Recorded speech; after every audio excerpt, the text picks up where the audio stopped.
Él les dijo: ¿y vosotros quién decís que soy yo?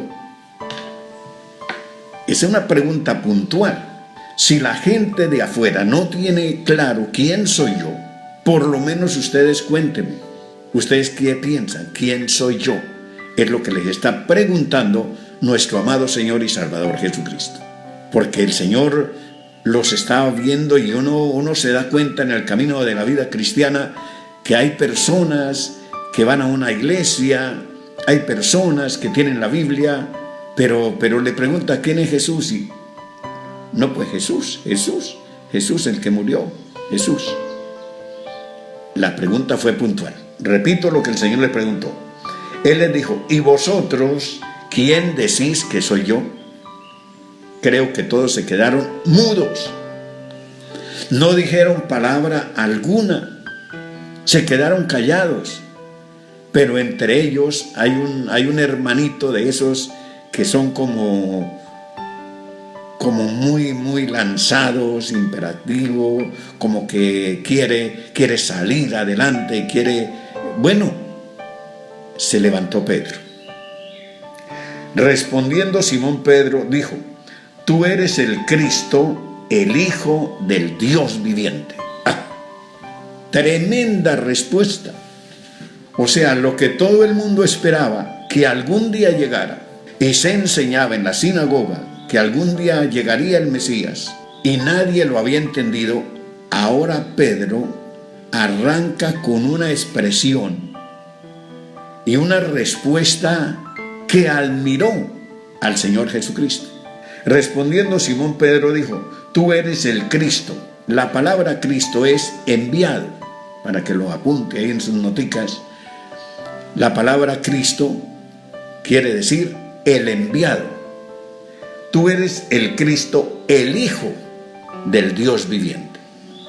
O sea, Pedro está diciendo: tú eres el enviado de Dios. Tú eres el enviado de Dios. Eso es lo que está diciendo Pedro con esa respuesta que él acaba de darle al Señor Jesucristo. Bueno, esto fue maravilloso. Entonces le respondió Jesús: bienaventurado eres, Simón, hijo de Jonás, porque no te lo reveló carne ni sangre, sino mi Padre que está en los cielos. O sea, ahora el Señor Jesús le está diciendo a Pedro: eso que usted acaba de recibir es una revelación de Dios. O sea, Dios le acaba de revelar a usted que yo soy el enviado, el Hijo del Dios viviente. Y permítame ilustrar qué es una revelación. Los que tenemos ciertos años, que ya no nos dejan salir a la calle, conocimos que cuando a nosotros íbamos a que nos tomaran una foto, el fotógrafo colocaba su maquinita y se echaba como una ruanita aquí por encima de la cabeza y se metía por allá y se escondía y nos tomaba la foto. Quieto ahí, acomódese aquí, mire para acá, suba la cara, baje la cara, quédese quieto. Y nos tomaba la foto. Pero nos decían que volviéramos dentro de tantos días. ¿Por qué? Porque aunque nos habían tomado la foto, todavía no estaba revelada la foto. No sé si me hago entender. Necesitaban revelar la foto. La foto estaba tomada, pero no había sido revelada. Usted a los 3 o 4 días volvía al fotógrafo y el fotógrafo le tenía su foto ya revelada. Eso fue cambiando. Ya aparecieron unas maquinitas que tomaban fotos y de una vez le daban vuelta ahí y le entregaban a uno inmediatamente la foto. O tal vez ni tan inmediatamente. Diga usted, en unos 5 o 10 minutos le entregaban la foto. Ahora las fotos son instantáneas. Mire que nosotros no necesitamos ni siquiera tomar fotos. Ustedes me están viendo, algunos me están viendo más o menos a 15.000 kilómetros. Hay personas que me están viendo a 20.000 kilómetros de distancia, aquí instantáneamente. O sea, ya no hay ese proceso largo de la revelación. ¿Por qué les explico esto? Porque antiguamente no teníamos la palabra de Dios. Practicábamos una religión a ciegas. No sabíamos leer. Nos decían la misa en latín, donde nosotros no sabíamos ni leer ni escribir. Yo fui acólito, le contestaba al sacerdote lo que él me decía, y yo tenía que contestarlo, yo lo contestaba en latín sin saber el español. Lo sabía de memoria, me lo había aprendido de memoria, y cuando había que hacer las cositas esas ahí en el rito, pues yo le respondía al sacerdote en latín, porque fui monaguillo, fui hasta campanero del pueblo. Me gustaba eso. Bueno, le cuento algo. Entonces ahora lo que el Señor le está diciendo a Pedro es: bienaventurado eres, Simón, hijo de Jonás, porque no te lo reveló carne ni sangre, sino mi Padre que está en los cielos. Eso es lo que nosotros estamos necesitando ahora más que nunca, que tenemos la palabra del Señor delante de nosotros. En toda familia existe la palabra de Dios, existe una Biblia. Yo aquí en esta biblioteca tengo como unas 30 Biblias de diferentes versiones. Pero en cada familia hay una Biblia, la tenemos. De vez en cuando la leemos. Pero ¿qué es lo que necesitamos pedirle al Señor?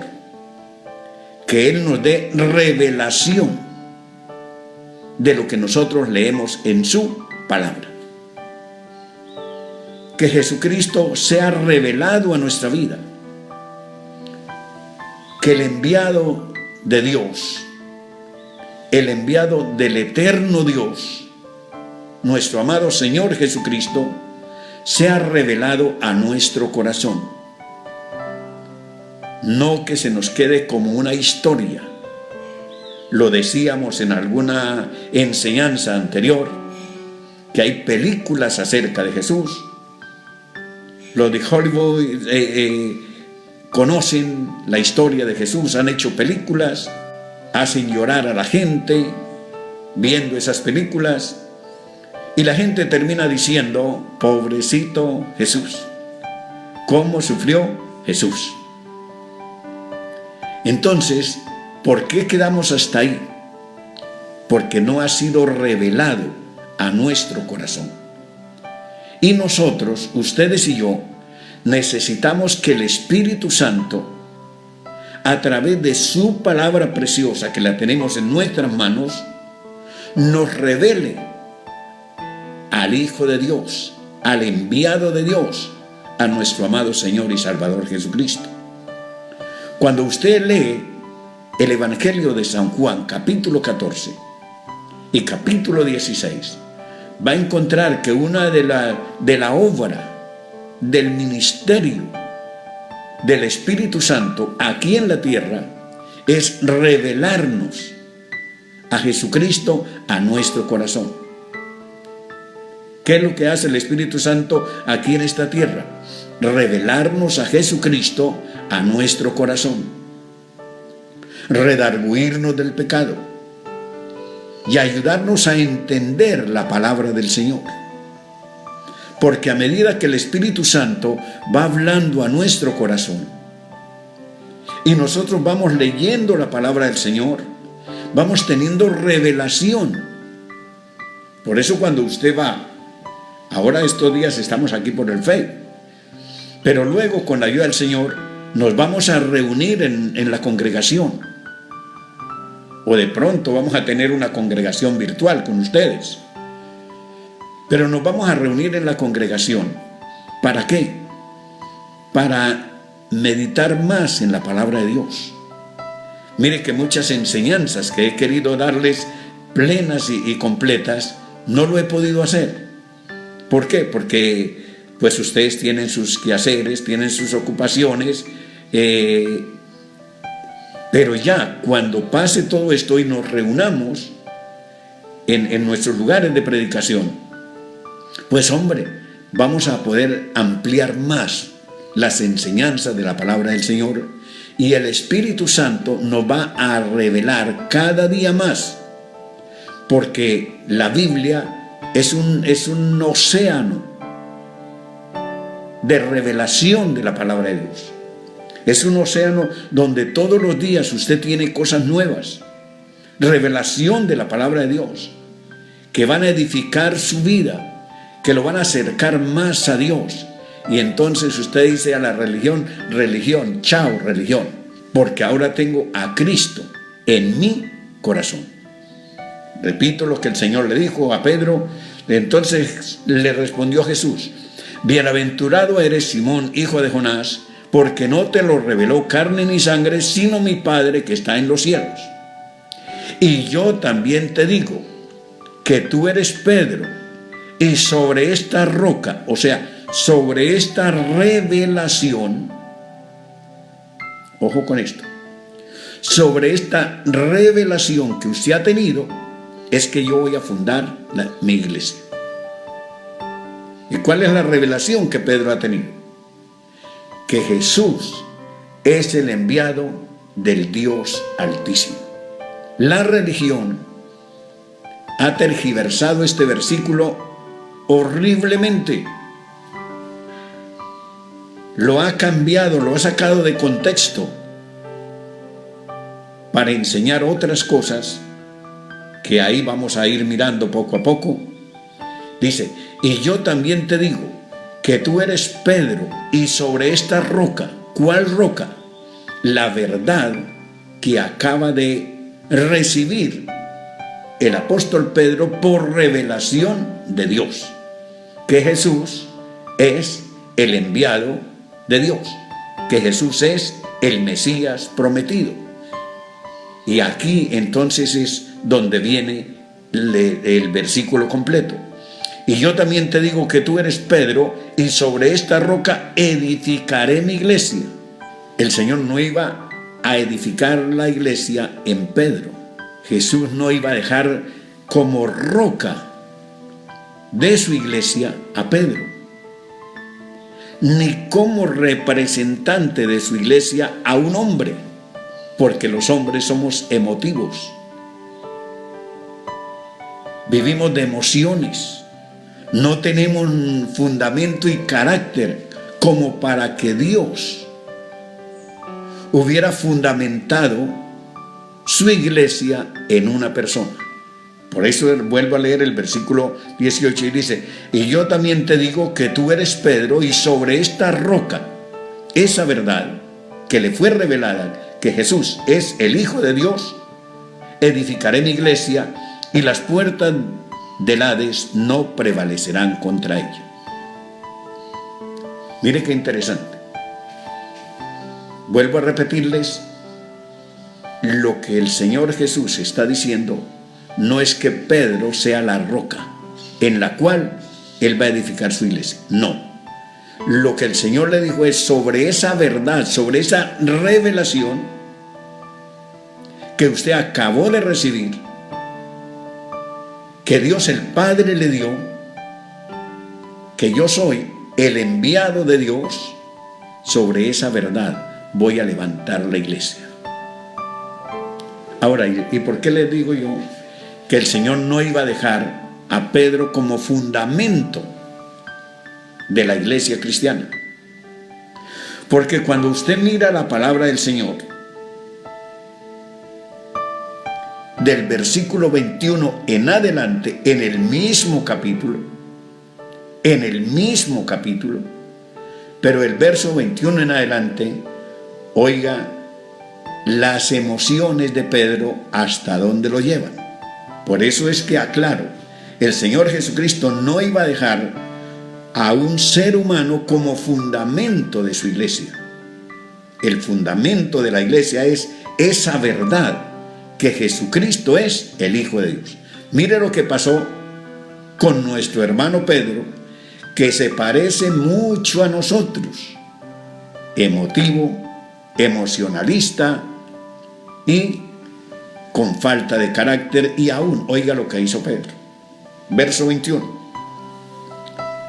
Desde entonces comenzó Jesús a declarar a sus discípulos que le era necesario ir a Jerusalén y padecer mucho de los ancianos y de los principales sacerdotes y de los escribas y ser muerto y resucitar al tercer día. ¿Qué está diciendo? ¿Qué está predicando el Señor? Está predicando que Él va a ir a Jerusalén, que allí en Jerusalén va a ser terminado, lo van a matar. Y oiga la respuesta de Pedro.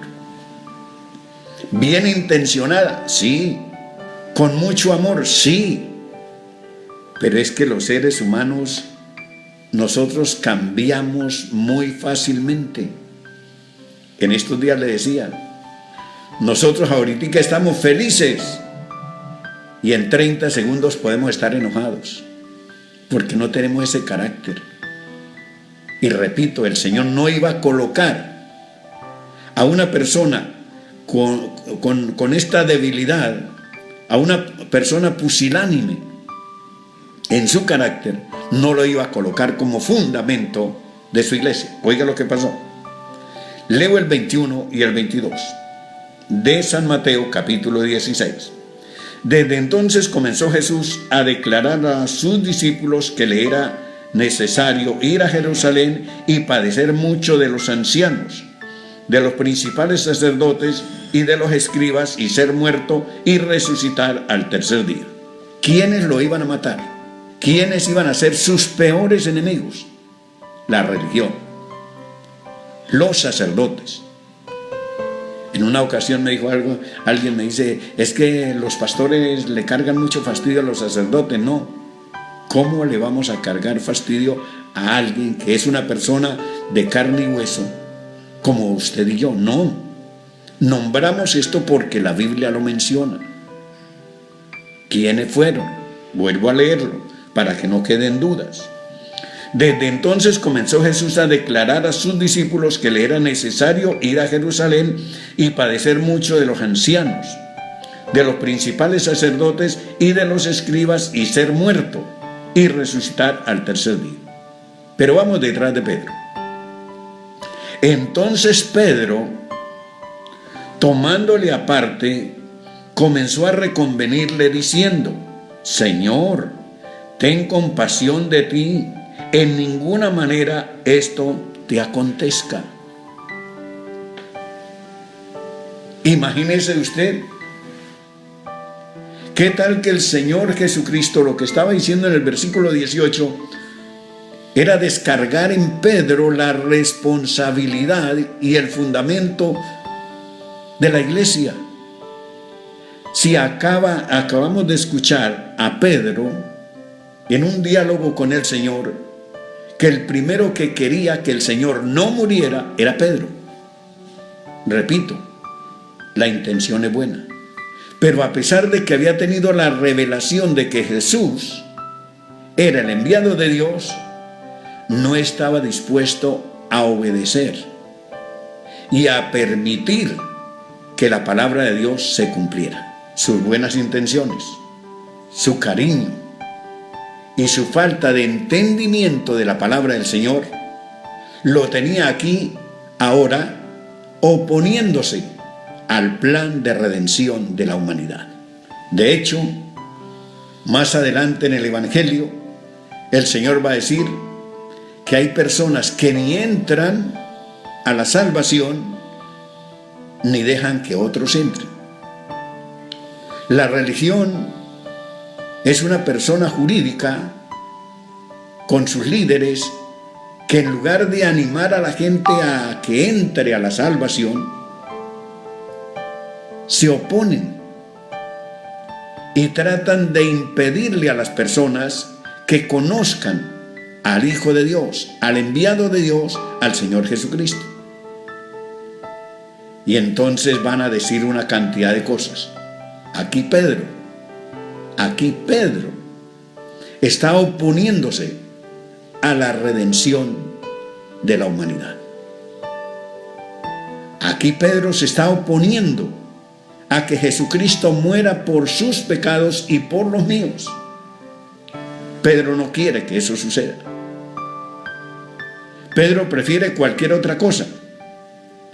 Pedro prefiere ir al mar y traerse una docena de pescados, o tal vez traer unas 4 barcas llenas de pescados, pero no quiere que se cumpla la redención humana como Dios lo ha determinado.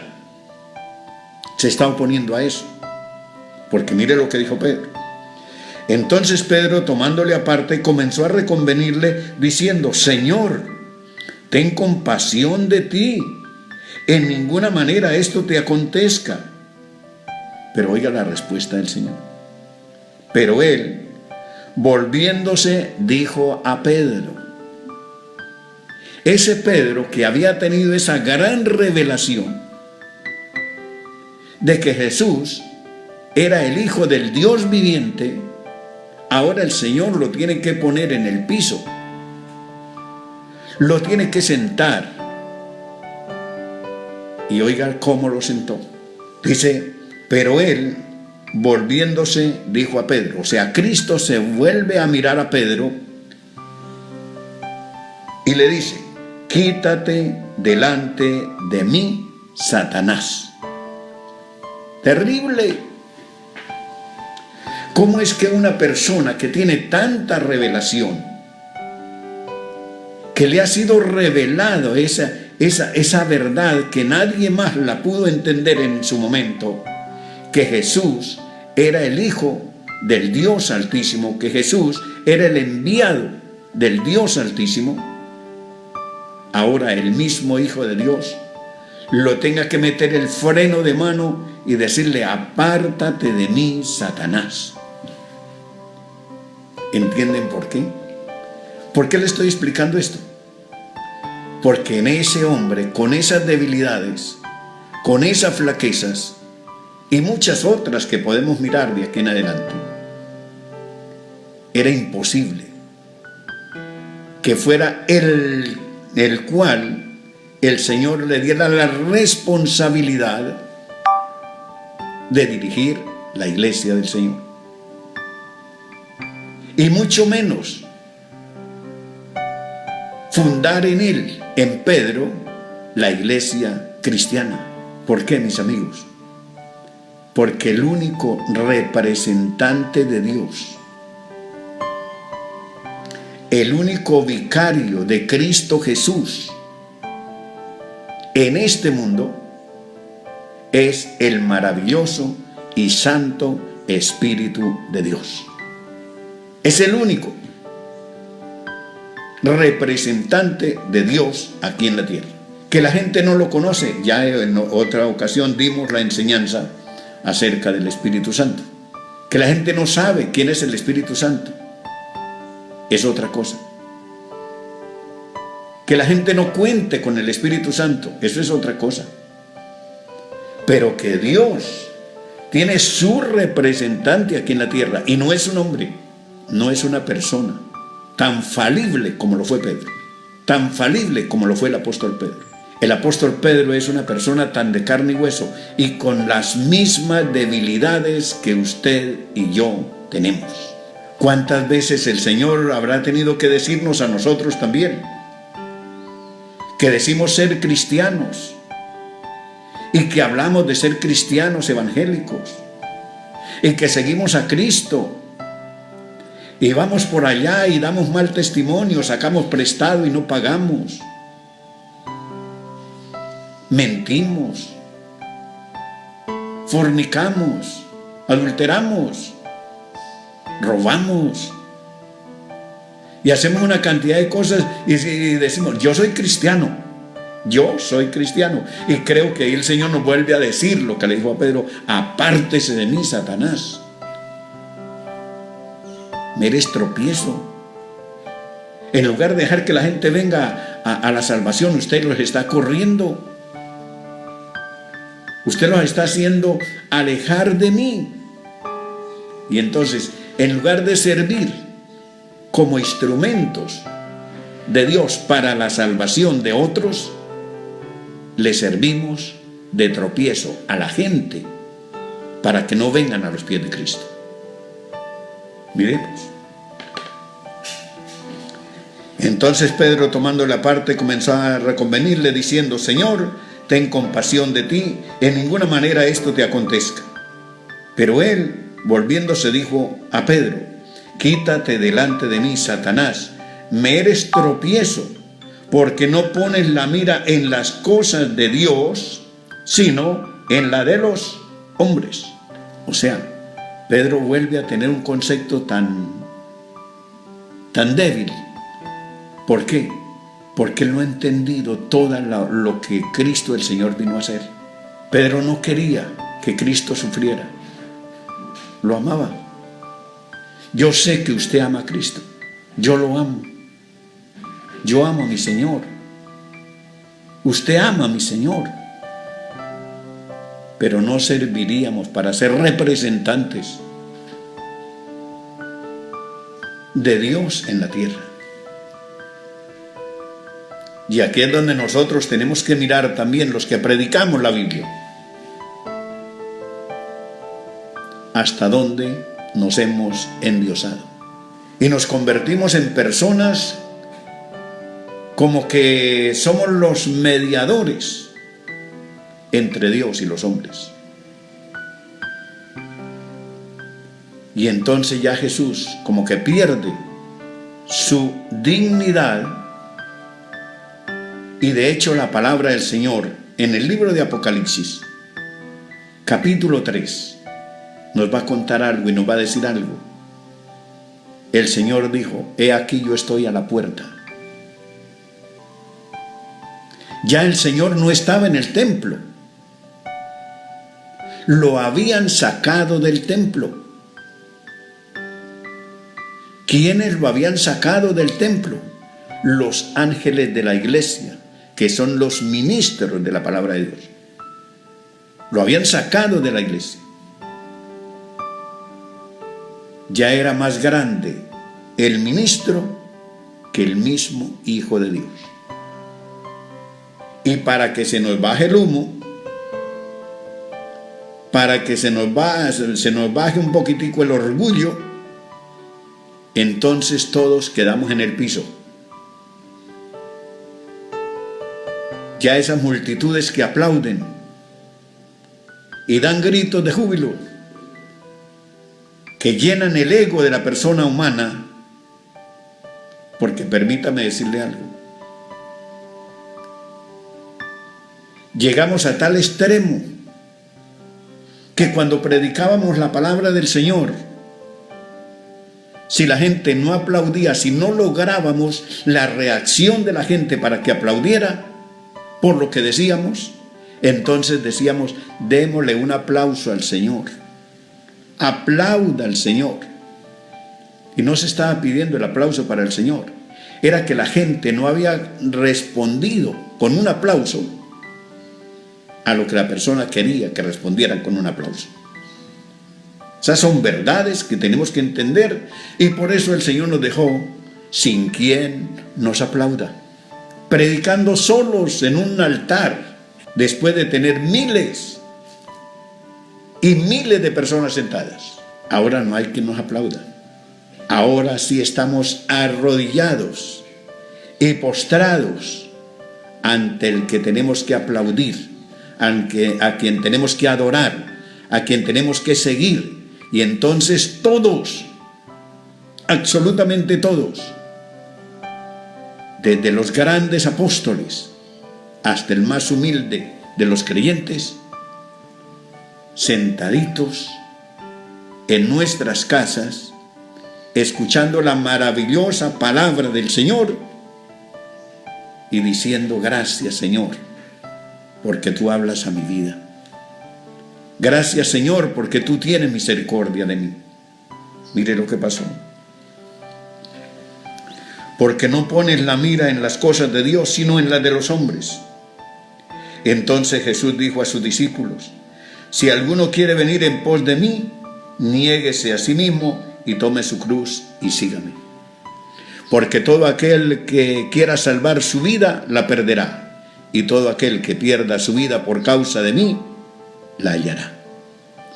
Porque, ¿qué aprovechará el hombre si ganare todo el mundo y perdiere su alma? ¿O qué recompensa dará el hombre por su alma? Porque el Hijo del Hombre vendrá en la gloria de su Padre con sus ángeles, y entonces pagará a cada uno conforme a sus obras. De cierto os digo que hay algunos de los que están aquí que no gustarán la muerte hasta que hayan visto al Hijo del Hombre viniendo en su reino. Mis amigos, quedamos en el verso 19, porque nos salteamos del versículo 18 al verso 21 y nos quedó sin explicar el verso 19. Pero como tenemos tiempo, yo le doy gloria a Dios por esto, porque ahora tenemos tiempo. En el servicio que vamos a tener a las 8 de la noche, hoy, vamos a explicar el versículo 19. No se lo pierda. Le garantizo que no va a ser un tiempo perdido. Va a ser un tiempo de edificación. Sé que Dios ha hablado a nuestra vida. Sé que Dios ha hablado a nuestro corazón. Sé que el Espíritu Santo nos está llevando a entender muchas cosas y a sacarnos de muchas tradiciones y de herejías, como esa que enseña la religión tradicional, de que Pedro es la piedra en la cual Cristo fundamentó su iglesia. Está claro en la palabra del Señor. Y en la tarde vamos a hablar, en la noche, acerca de lo que el Señor dijo: lo que atares en la tierra será atado en el cielo. De eso nos ocuparemos y vamos a darle gracias al Señor.